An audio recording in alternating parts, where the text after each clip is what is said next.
আজ বসন্ত। 2021 সালের মধ্যে ডিজিটাল বাংলাদেশ গড়ে আবার স্মার্ট বাংলাদেশ গড়ার স্বপ্ন দেখছি।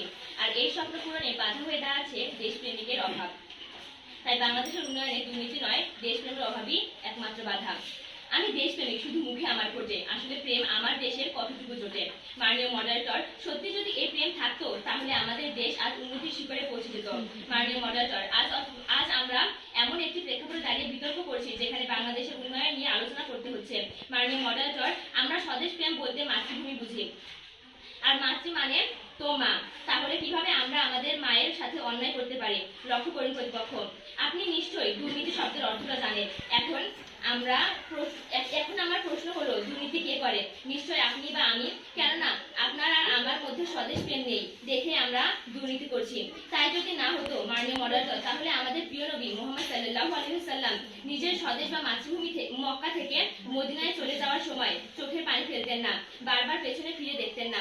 মাননীয় মডারেটর, আমাদের দেশের মানুষেরা যদি স্বদেশ প্রেমী হতো তাহলে আমাদের দেশ থেকে এত টাকা অন্য দেশে পাচার হতো না। মাননীয় মডারেটর, তবে এটাই কি বাংলাদেশের উন্নয়ন? হায় হায়, বাংলাদেশে যেখানে চরিত্র নষ্ট সেখানে নাকি উন্নয়নে দুর্নীতি দিচ্ছে কষ্ট। যেখানে আমরা আমাদের চরিত্রের কথাই ঠিক করতে পারি না সেখানে আমরা কিভাবে দুর্নীতিকে দোষ দিচ্ছি? মাননীয় মডারেটর, দুর্নীতি তো শব্দ বলি মাত্র, এর হাতে কিছুই নেই, কিন্তু তা প্রয়োগ করি আমরা। কথায় আছে, পাগলে কিনা বলে ছাগলে কিনা খায়। তেমনই দশা হলো আমাদের, যেখানে আমরা নিজেরাই নিজের ক্ষতি করছি সেখানে নাকি আবার বাংলাদেশের উন্নয়ন নিয়ে স্বপ্ন দেখছি। কয়েক মাস আগের কথা বলা যাক। লক্ষ্য করুন প্রতিপক্ষ, যখন আন্দোলন হচ্ছিল তখন আমাদের গাইবান্ধা জেলার সাগাটা উপজেলার এমপি মাহমুদ হাসান 12 কোটি 9 লক্ষ টাকা বাংলাদেশ থেকে নিয়ে অন্য দেশে চলে যায়। প্রতিপক্ষ, তাহলে এতে কি এটা বোঝানো হয়েছে যার লবণ খাও তাকে পেঁয়াজ কাটো? মাননীয় মডারেটর, সেই 12 কোটি 9 লক্ষ টাকা যদি আমাদের দেশে থাকতো তাহলে কি আমাদের দেশের একটু হলেও উন্নতি হতো না? এজন্য স্বদেশ প্রেম যার মধ্যে নেই তারা কখনোই সমৃদ্ধ হতে পারবে না।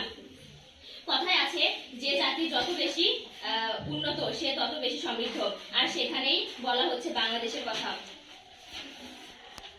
যার স্বদেশ প্রেমকে মায়ের সাথে তুলনা করে মায়ের বুকে আঘাত করছেন। মাননীয় মডারেটর, আপনাদের আমি চোখে আঙুল দেখে দিচ্ছি। আসুন চলে যাই 1971 সালের যুদ্ধে, যেখানে দুর্নীতি করেছে পাকিস্তানি আর বাঙালির স্বদেশ প্রেমিকেরা তাদের তাজা রক্ত দিয়ে বাংলাদেশ স্বাধীন করেছেন। মাননীয় মডারেটর, এটি কি বাংলাদেশের প্রথম উন্নয়ন নয়? লক্ষ্য করুন প্রতিপক্ষ, বাংলাদেশে যখন আইন বিচার করা হয় তখন সেখানে 2 জন উপস্থিত থাকে, একজন আসামি আর একজন নির্দোষ। তাদের কিছু বলার আগে পবিত্র কোরআন ধরে বলানো হয়, যাহা বলিব সত্য বলিব, সত্য বই মিথ্যা বলিব না। মাননীয় মডারেটর, কেন তাদের দিয়ে এই কাজটি করানো হয়? নিশ্চয়ই তাদের মাঝে স্বদেশ প্রেম নেই, কেননা স্বদেশ প্রেম থাকলে তারা এরকম কাজ করতে পারতো না, তাদের কাঠগড়ায় উঠতে হতো না। এজন্যই আমি বারবার বলছি, নিজে ভালো তো জগৎ ভালো, কারণ আমি যদি ভালো হই বা স্বদেশ প্রেমী হই তাহলে দুর্নীতি করবে কে? আর বাংলাদেশের উন্নয়নে বাধাই বা দেবে কে? ধন্যবাদ।